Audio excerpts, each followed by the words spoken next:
Welcome back, everybody. I'm joined this morning by Mary Beth Seawald. She is the president and CEO of the Metro Chamber of Commerce. Good morning to you. Good morning, Alex. Thanks for having me. It's great to have you. The Chamber just returned from D.C. You took several people, a lot of people, business and community leaders to D.C., and a lot of big news coming out of this trip, Mary Beth. A lot of big news. You know, it was a landmark trip for the Chamber. We partnered for the first time with the Las Vegas Global Economic Alliance. It was the largest trip we've ever had. 150 business and community leaders from the entire state of Nevada. Some big news came out. One just came out yesterday where California approved some funding for Virgin Trains USA, about almost $2.5 billion in private funding that they're going to be able to get. So we're one step closer to having that high-speed rail, the only private high-speed rail in the western United States. That is so exciting. Is there any timeline on when we could see that? They could start in about 2020, okay. So next year. So it's definitely one step closer to coming to fruition, so we're excited about that. Very exciting. Yeah. Another big thing that came out was news about Yucca Mountain, too. Absolutely. You know, the Chamber has been fighting against Yucca Mountain since day one. The congressional delegation has been fighting against it for Nevada, on behalf of Nevada.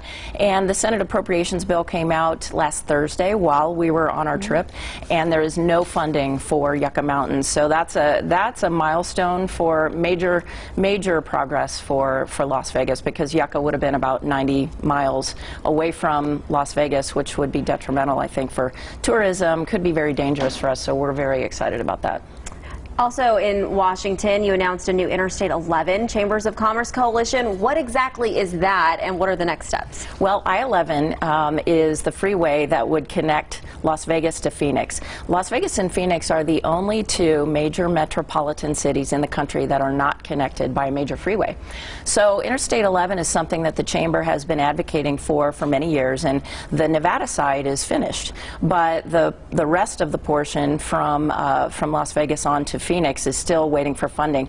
So we formed this coalition with the Arizona Chamber, and we already have participants like the Henderson Chamber of Commerce in Boulder City. They're going to join with us, and this gives us a means to amplify the voice and the reason behind why it's so important to finish I-11 between Las Vegas and Phoenix. A lot of good things happening with transportation, which is good for us drivers. Yeah. The Chamber also recently launched a new 401k retirement plan for businesses. What is that program about? We did. You know, Alex, that is so exciting because it just gives the Chamber another resource to provide to our members. And what that is, if you join the Chamber, you can have access to a 401k plan for yourself and for your employees.